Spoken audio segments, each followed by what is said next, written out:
Donc, merci d'être venus aussi nombreux. Ok. La situation du secteur public est assez différente du privé. Et finalement, nous avons eu des demandes de ceux qui se sont connectés du secteur public de faire quelque chose de particulier sur leur secteur. Donc, les 5,6 millions d'agents de la fonction publique, dont 20% sont contractuels, représentent une population assez hétérogène. Ils sont généralement mal couverts en prévoyance, qui n'est pas obligatoire. Une réforme est en cours, mais ce webinaire traite explicitement de la situation avant la réforme. Nous avons la chance de travailler avec le groupe Vive, groupe de protection sociale mutualiste, qui est le premier acteur de la santé en France. Et près d'un Français sur 6 sont assurés dans une mutuelle composant le groupe, c'est-à-dire Harmonie Mutuelle, MGN, MNT, Corum ou MMG. L'ambition du groupe Vive est d'être utile à tous et à chacun et devenir l'acteur d'une protection sociale globale et incarner la performance mutualiste dans le monde de demain. 2 spécialistes, ou finalement 3, vont nous éclairer sur ce sujet. Donc Jean-Marc Joussen, qui est le directeur des affaires institutionnelles et de l'expertise territoriale au sein de la Mutuelle nationale territoriale, MTN, et qui est également enseignant dans plusieurs universités françaises. Il est avec Patrick Hugon, directeur de l'offre et de prévoyance du groupe. Et finalement, si monsieur arrive à se connecter, donc Samuel Pichot, qui est le directeur de stratégie à la Mutuelle Générale de l'Éducation nationale et qui a une longue expérience dans les domaines organisation et relations avec les clients. Mon collègue Martial Crans, qui est secrétaire général adjoint à UFA CFDT, en charge de protection sociale et qui vient de l'Éducation nationale, et moi-même, secrétaire nationale à la CFDT Cadre, nous allons modérer ce webinaire et notamment les questions. Pour les questions, merci de les poser sur le chat.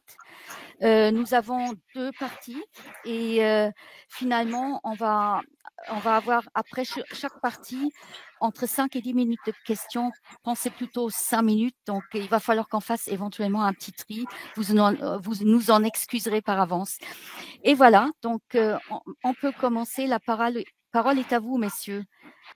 Ouais, un grand merci pour l'occasion qui nous est donnée par la CFDT là, de pouvoir nous exprimer sur la prévoyance. C'est un sujet que l'on apprécie beaucoup et qui est assez méconnu. Et on sera très content de pouvoir répondre à toutes les questions.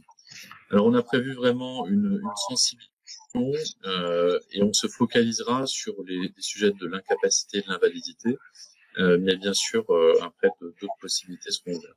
Donc, premier élément pour rentrer dans le sujet, qu'est-ce que c'est que la prévoyance? Et on va voir que cette couverture, elle est aujourd'hui assez mal appréhendée et souvent insuffisante. Alors, si on veut prendre une définition très générale de ce que c'est que la prévoyance, voilà, elle apparaît. C'est la prévention et la couverture de plusieurs risques.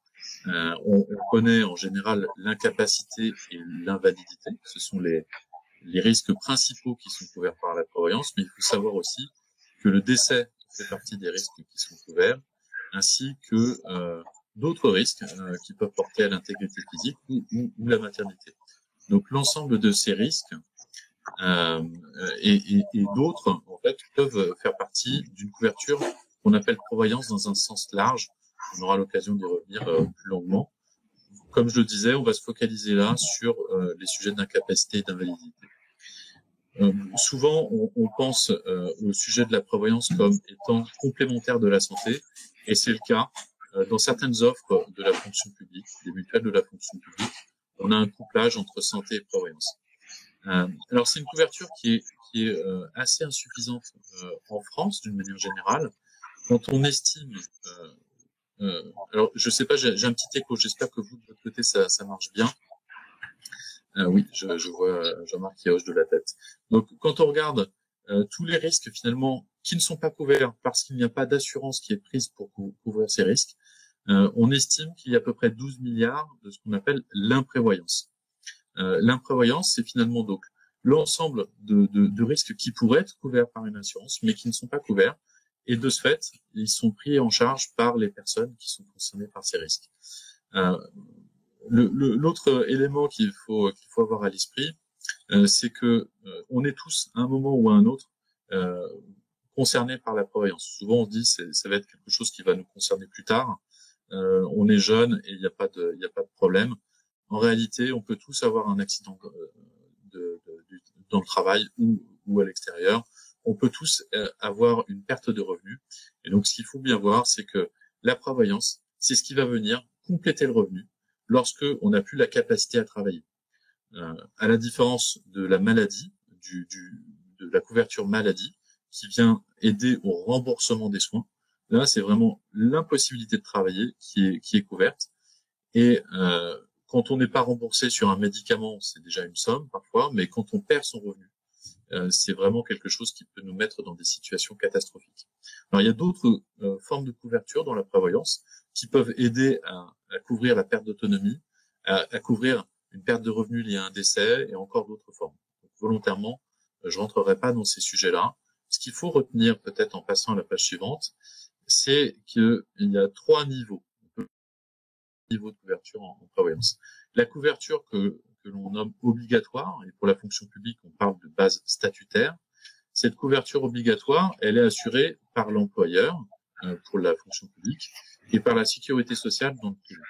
Elle permet déjà de couvrir un premier niveau, et on va rentrer dans le détail sur ces niveaux en incapacité et invalidité. Mais c'est pas suffisant, comme vous le verrez, et il y a un deuxième niveau qui est pris en charge par une couverture que l'on appelle complémentaire. Cette couverture complémentaire prévoyance, elle va couvrir la perte de revenus supplémentaire qui permet d'arriver à un niveau de revenu à peu près comparable à celui qu'on avait avant d'être en incapacité de travail ou en invalidité. Cette couverture, en revanche, elle est facultative. Et c'est là où il y a une grosse différence entre la fonction publique et le secteur privé. Dans la fonction publique, elle est aujourd'hui systématiquement facultative, quelles que soient les fonctions publiques. On a des diversités de couverture, mais c'est facultatif. Dans le privé, elle va souvent être obligatoire, c'est-à-dire que le salarié, quand il arrive dans l'entreprise, il s'en rend pas compte, il signe un papier, il peut choisir des options, mais au final, la couverture est obligatoire. C'est d'autant plus important que quand une personne, je le disais, perd ses revenus, si elle n'a pas pris de couverture, c'est le cas dans la fonction publique, elle peut avoir ensuite une perte de revenus conséquente. Elle a la possibilité de souscrire une assurance ou via le CGOS pour la fonction publique hospitalière d'avoir une forme de couverture. Ça va lui permettre d'arriver à un certain niveau de revenus. En revanche, pour aller un peu plus loin, pour avoir une couverture qui complète entièrement le revenu, ou bien pour aller sur d'autres produits, on va être sur des régimes qu'on appelle surcomplémentaires. Et cette surcomplémentaire, elle va permettre de couvrir un champ plus large, par exemple des rentes éducation pour les enfants. Donc voilà pour faire très très vite brosser le champ de la couverture de prévoyance. Et maintenant, ce qu'on vous propose avec Jean-Marc, c'est de rentrer dans le sujet de l'incapacité. Comme l'a rappelé Samuel, donc 2 types de risques que nous allons aborder ce soir. D'une part, l'incapacité, d'autre part, l'invalidité. Alors, on va commencer par ce que beaucoup de gens connaissent, c'est effectivement tout ce qui a trait à l'incapacité. Donc, dans un premier temps, on va rappeler effectivement ce que certains d'entre vous connaissent, c'est qu'on a ce qu'on appellera un régime obligatoire, c'est-à-dire la base statutaire qui est incorporée dans les différents statuts des différents versants de la fonction publique. C'est valable pour la fonction publique d'État, territoriale et hospitalière. C'est prévu dans tous les statuts spécifiques aux différents versants. En ce qui concerne la fonction publique territoriale, ce qui me concerne, c'est l'article 57 de la loi du 26 janvier 84 qui en parle. Elle définit cette loi et l'ensemble de cette base, de manière générale pour l'ensemble des versants, les typologies des risques qui sont couverts, les durées et les maintiens de salaire qu'elles engendrent. Elle fait état de congés de maladie au-delà de notion d'arrêt de travail parce que effectivement le fonctionnaire est toujours en activité aux yeux de la loi, mais ça veut dire que toute ou partie de son salaire est maintenue par l'employeur public pendant une certaine durée. Et 3 critères majeurs définissent les prestations statutaires. D'une part le versant, bien sûr, parce que c'est important de savoir de quel versant on parle. Le statut de l'agent, la plupart du temps, si je reviens là-dessus après plus tard, mais la plupart du temps, ce qui est vrai pour la FPH, c'est aussi vrai pour la FPT. C'est pas tout à fait le cas pour la FPH. Alors, pour la FPE, donc la FPT est différent pour la FPH. Le statut de l'agent, qu'il soit titulaire à temps plein, temps réduit ou contractuel. Et enfin, les modalités du congé, ça peut être un accident de maladie professionnelle ou non. Et du coup, ça engendre des conséquences sur les types et la durée du congé. Donc, on va rentrer maintenant un petit peu dans le détail. Voilà. Donc, ce que vous avez en l'état, à l'heure actuelle, au sein des différents versants, c'est, on va dire, 4 types de congés ou 4 types de risques, je dirais. D'une part, l'accident de travail et la maladie professionnelle. Et là, dans ces cas-là, c'est jusqu'à la reprise des fonctions ou à la mise en retraite, et c'est prise en charge à 100%. Ce qu'on appelle communément le CMO, c'est-à-dire le congé maladie ordinaire, ça dure 1 an, et c'est 100%, puis 50% à partir du 3e mois, et donc les 9 mois suivants, on passe à 50%. On vous dit 3 mois coulissants sur l'année, et ensuite, on passe à 50%. Le CLM, le congé longue maladie, c'est 3 ans cette fois-ci, avec 100%, puis 50%, ensuite prise en charge du traitement. Donc c'est 1 puis 2 ans pour prendre les différentes durées, je dirais. Et enfin le CLD, le congé longue durée, c'est 5 ans, dont 3 ans prise en charge à 100% par l'employeur et 50% ensuite toujours par l'employeur. Le décès, bon, ça on vous a dit, pour rappel, c'est le capital versé en une seule fois, 100% de salaire. Bon, vous voyez les chiffres, je n'ai pas besoin de m'appesantir sur ce cas très particulier. Pour la majorité de ces congés, la base statutaire, c'est d'abord le maintien de salaire à 100%, sur une courte période, plus ou moins longue, hein, bien sûr, et en fonction de ça, ça passe ensuite à 50%. Ça, c'était pour les statutaires. En revanche, pour les contractuels, c'est un peu différent et ça ressemble à ce qui existe dans le secteur privé. Donc, vous avez là, j'ai pas besoin de m'appesantir, il suffit de voir les différentes durées qui sont programmées, entre guillemets, comme dans le privé, hein, c'est exactement pareil. Encore une fois, là, les contractuels, et pour ce qui concerne la fonction publique territoriale, pour les agents qui ont moins de 28 heures de travail par mois, c'est ce régime-là qui s'applique.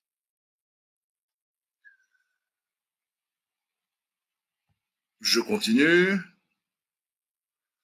Comment s'applique la prise en charge des risques? Bon, l'incapacité, c'est effectivement suite à un accident avec arrêt de travail. Donc, on a une perception du salaire, comme je vous le disais tout à l'heure, sur 3 mois à 100%, mais on glisse à 50% sur 9 mois par la suite, qui sont versés par l'employeur.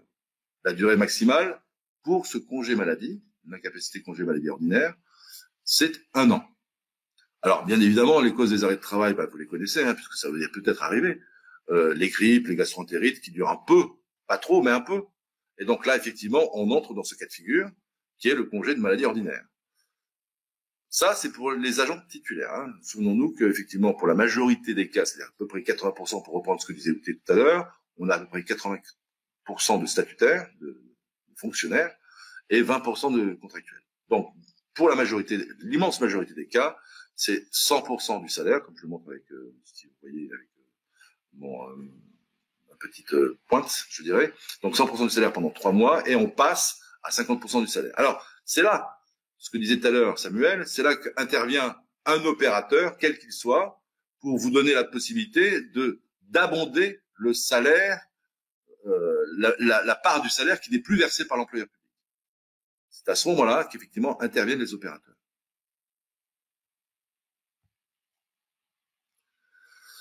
De la même façon, vous l'aurez compris, et c'est le temps qui change, l'incapacité donc pour le congé longue maladie. Alors, vous avez la liste des affections donnant droit à congé de longue maladie. Vous avez des cancers, bien sûr, les maladies cardiaques et vasculaires. Vous avez les maladies du système nerveux. Vous avez les rhumatismes ou encore les maladies invalidantes de l'appareil digestif qui donnent la possibilité, mais aussi des maladies mentales. Vous avez la possibilité, effectivement, de passer en congé longue maladie. Ces congés longue maladie, cette fois-ci, c'est 1 an, 100% du salaire par l'employeur public, et à partir de l'année, pendant 2 ans, vous avez donc la possibilité d'être pris en charge ou pas, si vous avez pris une prévoyance, d'avoir la quasi-intégralité de votre salaire comme avant, si je puis dire ainsi. Ensuite, on arrive au congé longue durée, congé, je ne souhaite à personne, mais qui arrive bien évidemment, avec 5 cas particuliers qui donne la possibilité d'avoir un congé longue durée, c'est le cancer, le déficit immunitaire, SIDA, maladie mentale, la tuberculose et la poliomyélite.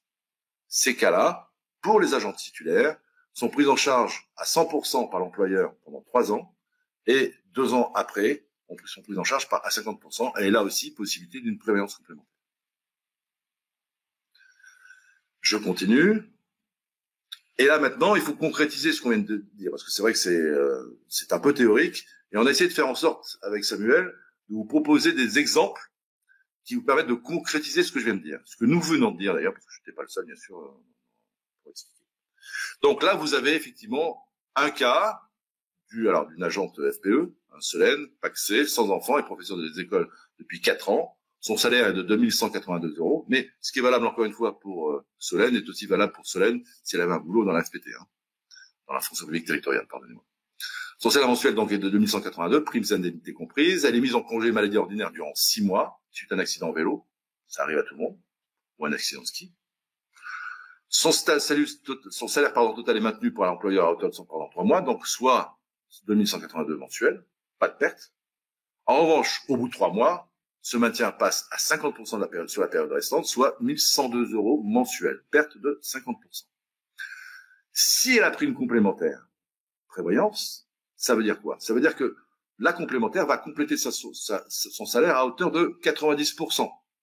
Alors, ceux qui sont peut-être dans la territoriale, dans l'auditoire, se disent, mais c'est pas tout à fait vrai, c'est pas comme ça que ça se passe, c'est plus, ou c'est moins, ce qu'on peut avoir effectivement. Alors ça dépend ce qu'a prévu, si en cas de convention de participation, c'est-à-dire en fait de contrat collectif adhésion facultative, les collectivités, lorsqu'elles passent un contrat avec un opérateur, après un appel d'offres, peuvent transiger à hauteur de 80, 85, 90, 95%, voire 100% dans certains cas.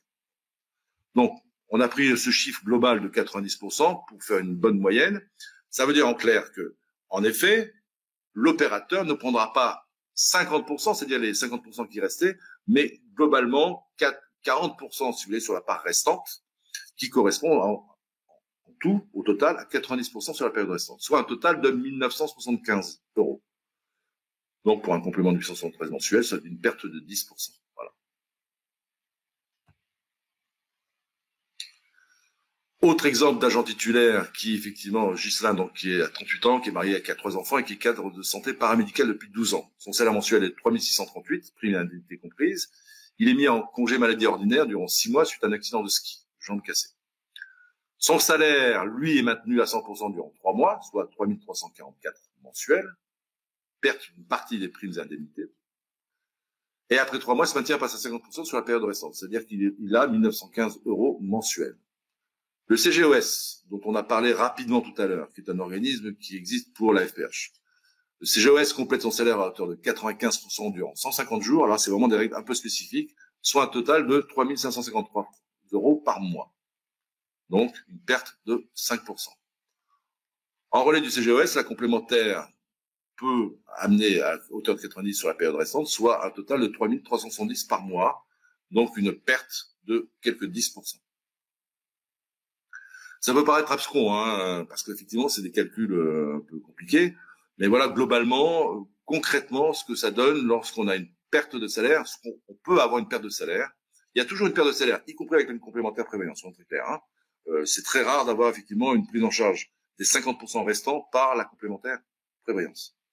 On a généralement des taux entre 90 et 95%, voire peut-être parfois moins, dans certaines collectivités locales, en tous les cas, en ce qui me concerne, on a parfois des taux un peu plus bas. Voilà, j'en ai fini, et je vais demander à Outé et à Martial après sélection de vos questions, s'il y en a, de nous poser quelques questions, et on va être à 3, puisque Patrick participe évidemment aussi à notre exposé. Donc, Outé et Martial, on vous écoute. Merci beaucoup, Jean-Marc. Effectivement, il y a des questions. Alors, une première, peut-être juste, tu peux répondre oui ou non. C'est, est-ce que la tutélaire sera évoquée comme organisme de prévoyance? Non. Non. Voilà. OK. Une autre question sur le fait, est-ce que ma compagne peut bénéficier de mon contrat de prévoyance ou mon compagnon auprès de n'importe quelle institution? Comment ça marche en fait, le fait d'ajouter des ayants droit? Patrick va répondre. C'est attaché au statut en fait. Ça concerne l'agent. Ça concerne l'agent, qu'il soit salarié du privé ou qu'il soit en fonction publique. On couvre le salarié en fait. Donc la prévoyance est attachée à son statut professionnel. Donc s'il travaille à deux, chacun peut avoir son contrat, mais ça peut pas. Le contrat d'une personne peut pas couvrir les membres de sa famille. Je rappelle ce qu'on vous dit. Pardon. Je rappelle ce qu'on vous disait au départ. C'est attaché au travail. la prévoyance. Oui, mais en fait, on peut avoir, faire participer ses conjoints souvent dans les prévoyances publiques, en tout cas, dans les assurances prévoyances complémentaires. Voilà, sur la partie complémentaire. Oui, c'est ça. Ce que Patrick disait, c'était sur la base statutaire. Sur la base complémentaire, effectivement, ça va dépendre des comptes complémentaires qui ont été souscrits par le bénéficiaire, par le salarié. Et dans la majorité des cas de figure, il peut effectivement faire bénéficier d'autres personnes. Notamment, ce qui est intéressant, c'est parce qu'il peut y avoir des évolutions, en fait, des évolutions de carrière, donc on va avoir la possibilité notamment dans le cadre de la prévoyance, de pouvoir, ce que j'appelle la rente éducation, de pouvoir transmettre ensuite à ces bénéficiaires enfants, suivant les contrats qui ont été souscrits, un montant qui va permettre, notamment en cas de décès du bénéficiaire, à l'orphelin, l'enfant restant, de bénéficier d'un montant, soit en rente, soit en qui va lui permettre au conjoint survivant, et donc à l'enfant, de bénéficier d'une forme de complément de salaire en l'absence du bénéficiaire. On est là quand même dans des cas de figure qui sont particuliers, mais c'est possible dans certains contrats complémentaires de prévoyance. Il y a la marge. Oui. La garantie de décès protège la famille, en fait, puisque forcément la personne n'est plus là, donc ça va couvrir son conjoint, ses enfants, par un capital et des rentes potentiellement. J'ai un commentaire en fait qui dit il serait souhaitable que certains assureurs ne se substituent pas aux médecins de prévention et aux conseils médicaux en se prononçant sur des avis d'aptitude à la reprise au travail et à travers de leurs médecins conseils. En fait, ça rejoint la question, c'est plutôt qui décide en fait à partir de quel moment on est mis dans quelle sorte de congé, longue durée, longue maladie, etc. Il y a une commission médicale pour ça. Hein. Ça, c'est la commission médicale du pouvoir public qui décide pour le coup, c'est pas l'assureur là. Comment ça marche, la commission médicale pour le public? C'est il décide sur quoi? Il décide sur un avis. Oui, c'est ce qu'on vient de dire, c'est qu'en fait, en réalité, la commission médicale, c'est un nouveau terme pour remplacer les commissions de réforme et autres. Ça, c'est une ordonnance de novembre 2020 qui a changé effectivement les appellations, mais bon. Au-delà de ça, c'est une commission qui effectivement va se réunir pour dire si clairement la personne passe par exemple en congé longue maladie. Par exemple, au sortir d'un congé normal, je dirais, c'est un mot congé maladie ordinaire, on passe en congé longue maladie et effectivement c'est cette commission qui va décider. C'est une instance médicale. Mais le malade, ils seront pas à la commission, c'est son médecin traitant qui fait un avis pour la commission ou c'est une commission qui, au vu du dossier, c'est vraiment une commission qui va statuer sur le cas de la personne qui lui est soumise. Alors évidemment, c'est le patient ou le médecin du patient, mais c'est effectivement au vu d'un dossier médical protégé qu'il va y avoir une instance, commission médicale, qui va statuer sur le devenir du congé de la personne qui lui est soumise. En fait, dans la suite de cette question, merci beaucoup pour cette réponse. La suite de cette question, c'est la durée des 3 différents congés. Est-ce qu'ils se cumulent? Ils se suivent. On peut passer de l'un à l'autre, en fait. On peut passer de l'un à l'autre avec effet rétroactif. C'est-à-dire qu'une personne peut d'abord être en congé ordinaire, parce qu'on considère que c'est pas très grave ce qu'elle a, et puis finalement sa maladie dégénère, et pour le coup, elle peut passer dans un statut différent, congé de longue maladie ou congé de longue durée. Et dans ce cas, c'est rétroactif, c'est-à-dire qu'à ce moment-là, si elle me dit non, elle est en congé ordinaire, puis au bout d'un an et demi, ou 10 mois, on va dire, elle devient congé de longue durée. Il peut y avoir à ce moment-là une révision de son dossier, et pour le coup, avec un effet rétroactif, on va lui remettre son niveau de rémunération sur la période initiale. Voilà, donc, mais comment dire, normalement, c'est en fonction de l'état. C'est en fonction de l'état de la personne, et c'est la commission qui définit la nature du congé. Voilà. Mais on peut pas faire 1 plus 3 plus 5. Vous voyez? C'est-à-dire, en fait, si c'est 10 mois, après, il devient, s'il est trop malade, il passera à 3 ans. C'est ça. C'est ça, c'est exactement ça. C'est ça. Mais est-ce qu'il y a encore, enfin, bah non, c'est uniquement s'il a une des 5 affectations qui peut passer en 5 directement. D'accord. Ok. Ça se cumule pas, on peut pas faire 1 plus 3 plus 5, quoi. C'est vraiment en fonction de la maladie. D'accord.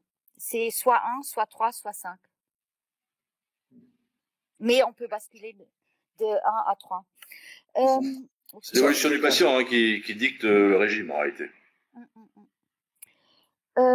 Et une dernière question, je pense que c'est... Un peu de temps monté, hein.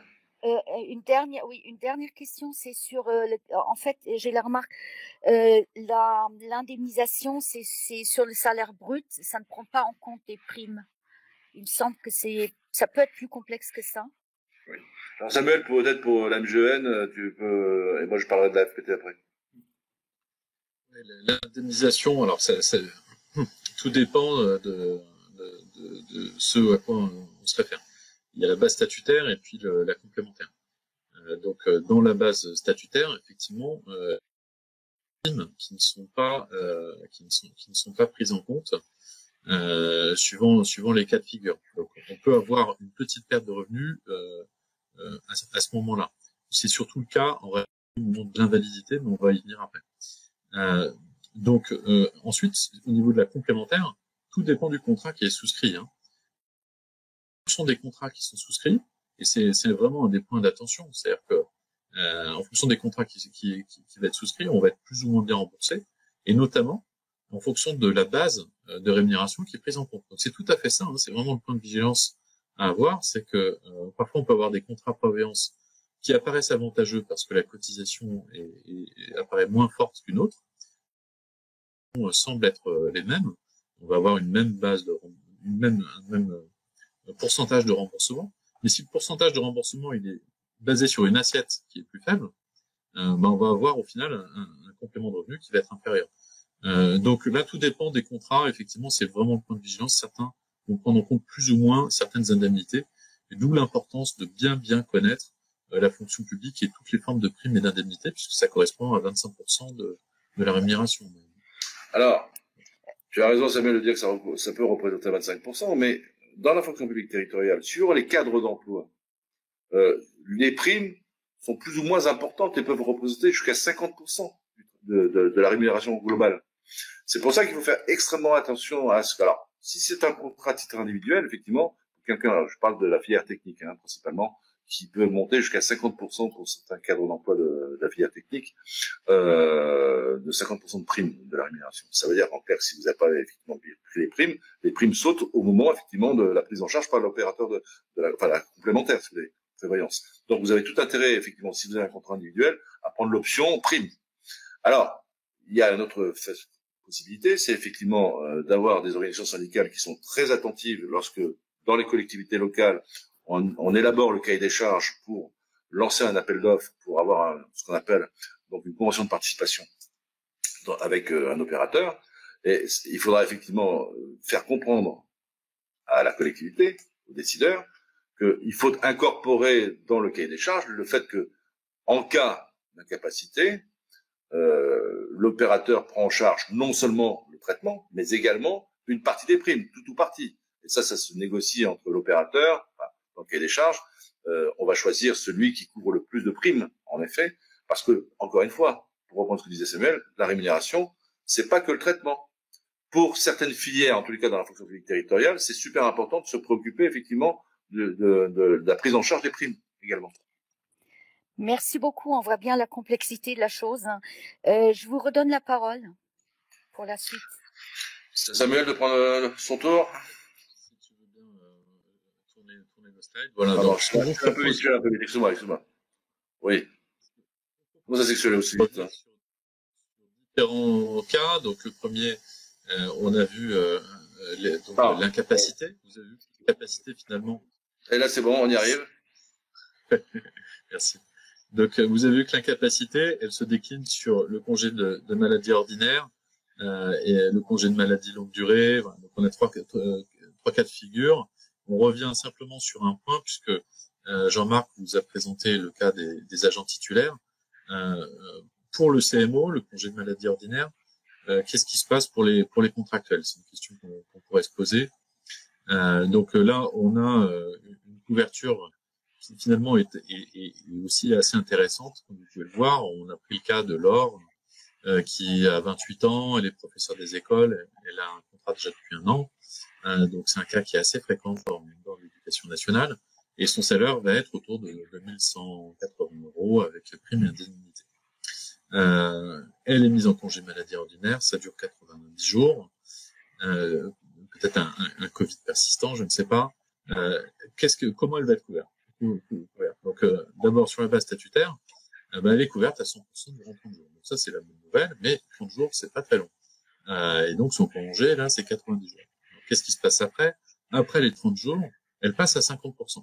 Là c'est là où ça commence à faire un petit peu mal. Et puis la différence avec le cas que l'on voyait pour les agents titulaires tout à l'heure, c'est que après 60 jours, cette fois-ci, c'est pas l'employeur, c'est la sécurité sociale. Ce sont les indemnités journalières de sécurité sociale qui interviennent et qui vont lui permettre d'avoir toujours quand même 50% de son salaire qui sera pris en charge. Donc, ça lui fait une perte de 50%.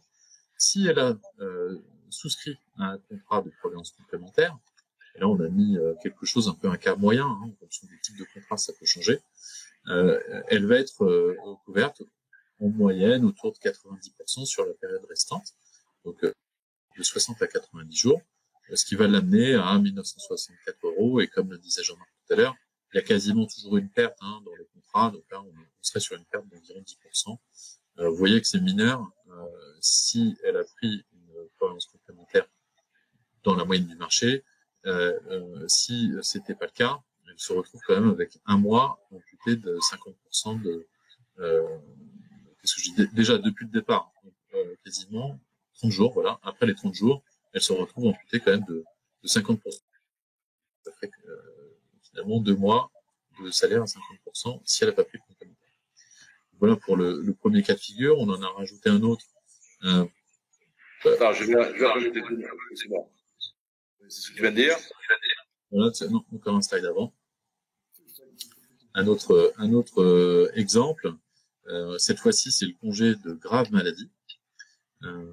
On a pris un agent contractuel. Il est agent d'entretien. Son salaire mensuel est de 1950 €, donc un petit peu plus faible que celui qu'on a vu précédemment. Mais cette fois-ci, c'est un congé grave maladie. Il a un cancer et ça dure 2 ans. Qu'est-ce qui se passe à ce moment-là?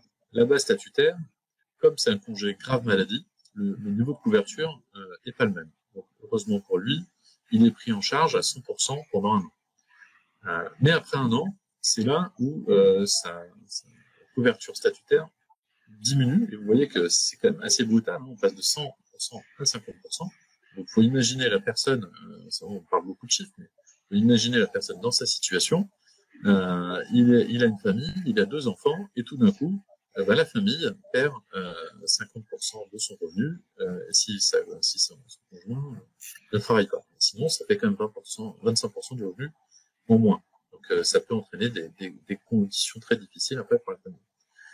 Heureusement, dans notre cas de figure, il a souscrit une prévoyance complémentaire. Encore une fois, c'est facultatif, donc c'était vraiment sa volonté. Cette couverture va l'amener en moyenne à 90% de sa rémunération sur l'année restante. Donc, sur les 2 ans, finalement, il va toucher une rémunération qui sera à peu près équivalente à celle qu'il avait précédemment. Alors, on a vu l'incapacité. Qu'est-ce qui se passe quand la personne est vraiment plus en capacité de travailler? À ce moment-là, au bout d'un certain temps, elle n'est plus en incapacité. En fonction de la gravité de cette situation, ça peut être immédiat. Elle passe en invalidité. Alors, pour la théorie, avant de passer à un cas concret, un exemple, qu'est-ce qu'on appelle invalidité? Finalement, l'invalidité, c'est assez simple à comprendre quand on regardait vraiment le grand principe. La personne n'est plus apte à travailler. Elle est mise d'une certaine manière en retraite anticipée. Elle va percevoir la rente de retraite pour invalidité. C'est comme ça que ça s'appelle. Et dans la fonction publique, par rapport au privé, pension de retraite qui va assurer la continuité après le départ en retraite. C'est vraiment la pension de retraite. Et d'ailleurs, c'est le même calcul. c'est le traitement indiciaire brut. Donc c'est là où, attention par rapport à la question précédente, il n'y a pas les primes et indemnités, c'est le TIB, traitement indiciaire brut, qui est multiplié par une formule de calcul qu'on vous a mis ici, mais que je vous épargne, qui est la formule de calcul qui est celle du calcul de la retraite. Alors, qu'est-ce qui change par rapport au calcul de la retraite? C'est la durée de travail.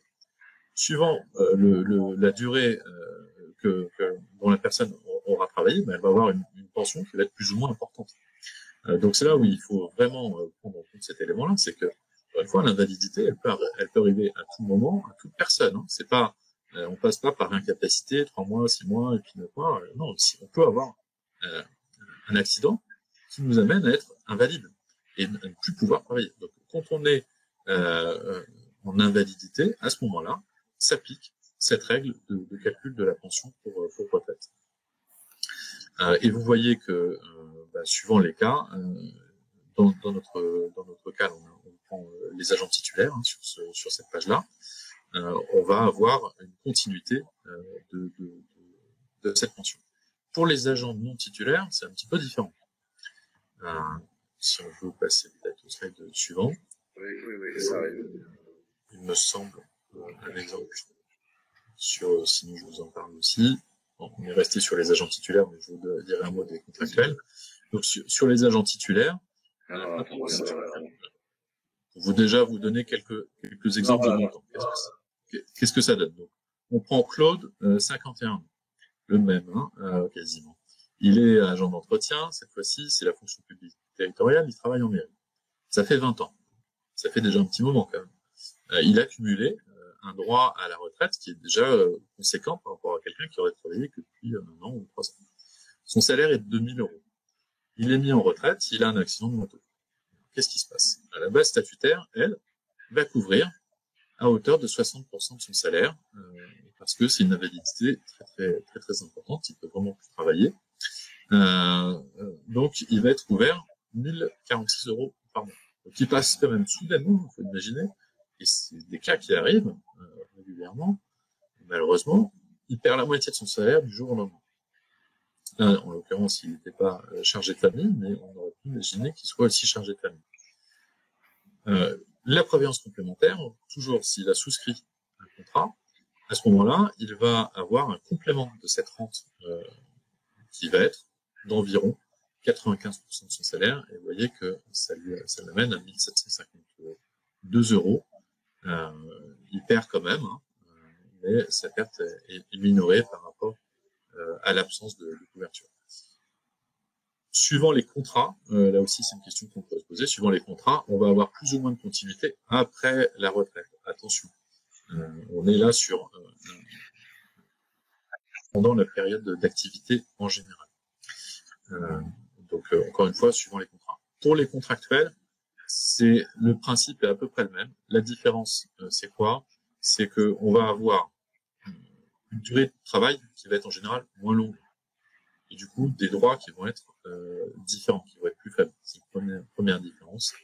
La deuxième différence, c'est que la couverture, elle va être prise pour la base statutaire par la sécurité sociale, par les IJ. Et là encore, de toute façon, la question, ce sera le type de contrat qu'il aura souscrit qui va lui permettre de compléter son niveau de rémunération. Donc voilà, pour rester quand même dans les grandes lignes sur l'invalidité. Quand on parle de prévoyance, on peut aller un petit peu au-delà. Si tu veux bien passer au slide suivant. Je disais en introduction, donc il y a ce niveau de prévoyance complémentaire dont on a parlé avec Jean-Marc, l'incapacité, l'invalidité. On a une autre forme de couverture qui est en général intégrée dans les contrats de prévoyance, qui est la couverture décès. Il y a un mot tout à l'heure sur la rente conjointe, la rente d'éducation. Suivant là aussi, c'est vraiment un des points parfois qui est un peu perdu de vue, mais il va y avoir des différences importantes d'un contrat à l'autre sur ces sujets-là. La couverture statutaire, pour en dire juste un mot, c'est à peu près un an de rémunération au moment du décès de la personne qui est versée aux bénéficiaires. À comparer à 3 600 € pour le privé. C'est le régime complémentaire. S'ajoute à ça un régime de prévoyance supplémentaire. Alors, il est possible de parler d'exclusion médicale. Je pense qu'elle se référait peut-être justement à certains contrats de ce type-là. On pense souvent par capacité, mais à l'assurance emprunteur. Dans le cadre de l'assurance emprunteur, vous souscrivez un prêt auprès de votre banque. La banque demande à ce que vous ayez une assurance qui va garantir le prêt. Garantir le prêt, vous avez justement un gros pépin, une incapacité, une invalidité. Dans ce cas de figure, il faut que l'assurance prenne le relais pour rembourser le prêt. Et suivant il va y avoir un questionnaire médical, effectivement, à l'entrée. Et en fonction de ce que vous allez répondre au questionnaire médical, il peut y avoir une demande d'examen médical. Il peut y avoir des exclusions médicales. Donc, on va être sur ce type de couverture assez spécifique en prévoyance. Je cite là l'assurance emprunteur. On vous a mis sur le slide d'autres cas qui sont la dépendance, qui est en général intégrée dans les contrats des mutuelles de la fonction publique aujourd'hui. Les contrats obsèques également qui vont permettre la gestion de tout ce qui va entourer le décès de la personne. Il y a quand même des frais assez conséquents lors des obsèques.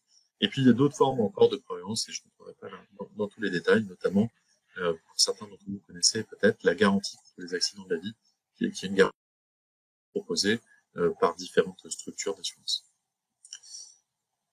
Voilà pour faire très court, et à votre disposition pour les questions. Bien, je vais prendre le relais de Ute pour la série de questions après cet exposé. Donc, merci à Samuel et à Jean-Marc pour la présentation. Dans le chat, donc j'ai relevé une ou deux questions qui pourraient peut-être demander quelques explications complémentaires. Notamment, bon, il y en a une autour du maintien ou pas de l'indemnisation sur les primes. Est-ce que vous pourriez nous préciser un petit peu les natures de primes qui pourraient être couvertes ou pas pour les différents agents qui se retrouvent en congé de maladie, de longue maladie ou de longue durée.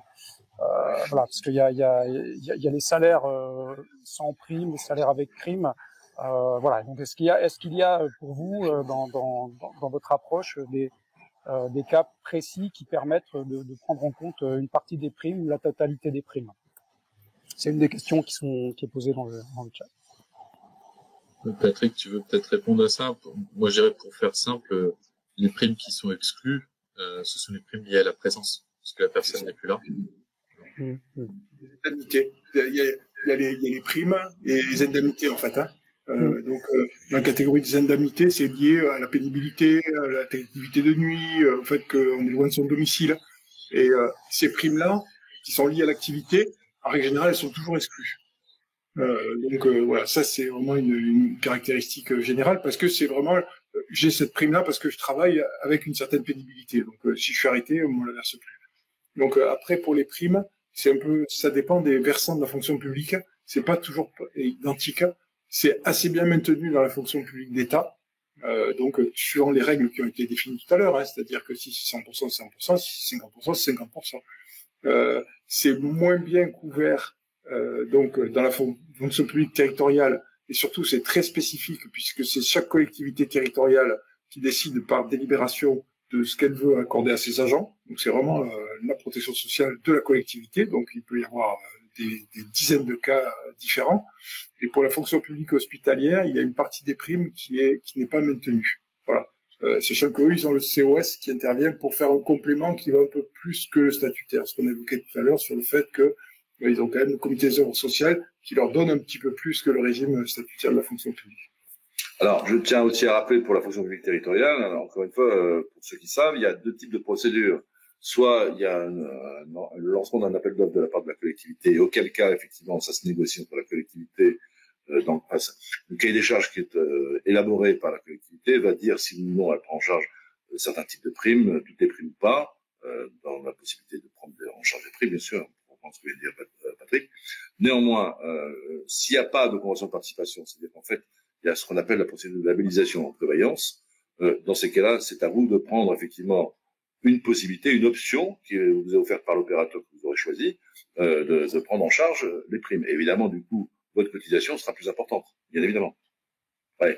Donc c'est vraiment c'est des cas. Alors pour la fonction publique territoriale, j'entends, hein, c'est des cas de figure très particuliers. C'est-à-dire qu'effectivement, ça dépendra d'une part de votre propre situation par rapport au contrat. Est-ce que c'est dans le cadre d'un appel d'offres lancé par votre collectivité, ou c'est vous faites votre tambouille à vous entre guillemets en prenant une complémentaire prévoyance individuelle. Et dans le cas, en effet, c'est pour ça que je faisais référence aux organisations syndicales tout à l'heure, c'est dans le cas où effectivement c'est un appel d'offres, on va dire, qui est lancé par la collectivité, les organisations syndicales ont la possibilité de négocier, bien évidemment, avec la collectivité pour savoir, et c'est le cas de dialogue social, hein, c'est très clair, dans ce cadre-là, que effectivement les organisations syndicales de la collectivité vont tenter effectivement de mettre le plus possible dans le cahier des charges. Voilà. Ok, merci Jean-Marc. Une autre question posée par un des participants au sujet de l'invalidité. La question c'est est-ce que c'est la même chose, quelle que soit la catégorie d'invalidité qui est concernée? Il parle de catégorie 2, catégorie 3. Est-ce que c'est le même dispositif? Est-ce qu'il y a des différences selon les classifications? Alors, les catégories d'invalidité, ça c'est pour les salariés du privé. Du privé, en fait. D'accord. Et pour les contractuels de droit public ou de droit privé qui se trouvent dans les collectivités ou dans les ministères. Parce que ce qui est vrai pour les contractuels du secteur privé, ça ressemble étonnamment à ce qui existe pour les contractuels dans le secteur public, dans la fonction publique. Donc, on va appliquer ces trois catégories-là n'existent que pour les contractuels de manière générale, secteur privé ou secteur public. Mais c'est un peu différent pour la fonction publique, pour les statutaires. Et si je peux me permettre pour ajouter à ce que dit Jean-Marc, une grosse différence qu'a pointé Samuel et qui est extrêmement importante, c'est que si vous êtes fonctionnaire, vous êtes mis en retraite anticipée. Et donc, votre retraite anticipée, dans le meilleur des cas, si votre invalidité est supérieure à un taux de 66%, vous avez droit à 50% de votre TIB, donc de votre base de rémunération. Donc, voilà, calculez toujours sur les 75%. Hein. Donc, c'est 75% qui fait 50%. Et si par contre vous n'avez pas cette invalidité qui est reconnue à plus de 66%, à ce moment-là, c'est la règle de proportionnalité qui s'applique. C'est-à-dire que c'est stricto sensus mon prorata du temps de travail. Si j'ai travaillé pendant 20 ans et que je dois travailler 40 ans, ben ça divise par deux, quoi. Il n'y a même pas ce minimum de 50%. Donc c'est la mise en retraite pour invalidité pour un fonctionnaire peut extrêmement violente en termes de rémunération. Voilà, merci. Alors, là aussi, on a la base statutaire. Oui. En fonction des contrats que vous allez souscrire, pour la partie complémentaire, là aussi, on va avoir des règles de versement et de calcul qui vont être différentes. Donc, c'est peut-être aussi à ça que la question fait référence. Au-delà de la base statutaire, c'est que suivant les contrats, l'invalidité va être prise en compte de manière différente. Et donc, suivant le niveau d'invalidité, effectivement, il peut y avoir des différences après de calcul et donc de rémunération, de complément de rémunération. Voilà. Donc, toujours dans le prolongement de cette question, il y en a une autre qui a été posée. En fait, lorsque l'agent est placé en invalidité avant d'avoir atteint l'âge légal du départ à la retraite, la question est est-ce que le montant de la retraite est recalculé au moment du départ à l'âge légal de l'agent en question? Non. Il est calculé quand il est liquidé, au moment où il est mis en invalidité, il est mis en retraite, donc anticipé. Donc c'est une liquidation de ses droits à la retraite. Définitive. Définitive. D'accord, très bien. Une autre question, la retraite pour invalidité n'est pas viagère, point d'interrogation. Je ne sais pas si vous avez répondu. On peut enlever la retraite pour invalidité est viagère, heureusement. C'est-à-dire que la personne bénéficie bien évidemment de sa pension. Évidemment. Alors, une question un peu plus comparative entre les deux secteurs privé et public. Pourquoi les tels écarts de cotisation entre le public et le privé? La mutualisation ne fonctionne-t-elle pas de la même façon? Je ne sais pas si c'est un constat d'ailleurs avéré que les cotisations sont très très différentes. C'est les cotisations sur quoi? C'est les cotisations sur c'est pas précisé dans la question, mais peut-être non, mais ce qu'il faut avoir en tête, on l'a passé très très vite sur la pyramide tout à l'heure. C'est que les contrats de prévoyance dans le privé, en général, ils sont liés à l'entreprise, ils sont obligatoires, ils sont pour toute l'entreprise et ils font l'objet d'une participation employeur. C'est-à-dire que le calcul de la cotisation, il va être globalement le même. Après, c'est vrai que en fonction du volume de personnes concernées, en fonction du type de risque, en fonction du type de métier, évidemment, la cotisation peut être très différente. d'un endroit à l'autre, mais c'est valable d'une entreprise privée par rapport à une autre entreprise privée. Ça dépend donc du type de contrat lié à l'entreprise. Pour aller plus loin, excuse-moi Samuel, pour aller plus loin. Oui, vas-y.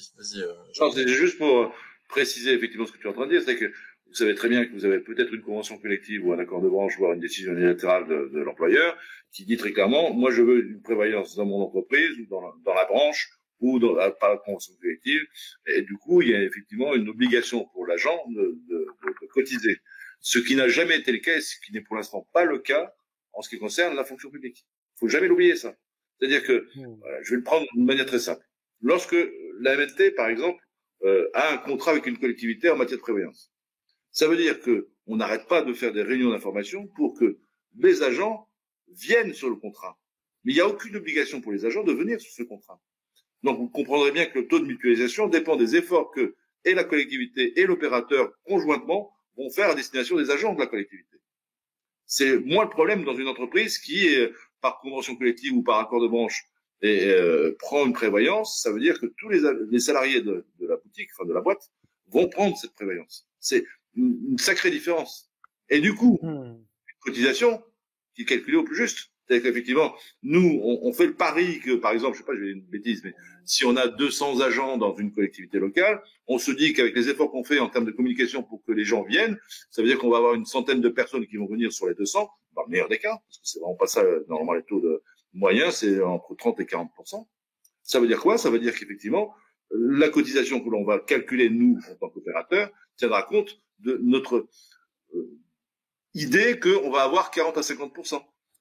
Nous, sur le marché, on a ce qu'on a appelé créer des tables d'expérience, parce qu'on a effectivement une expérience assez importante maintenant dans le domaine de la prévoyance, tables d'expérience qui ont été certifiées, où on a effectivement des moyennes qui correspondent à ce que l'on constate, pour nous en tous les cas, sur le marché depuis maintenant une quarantaine d'années.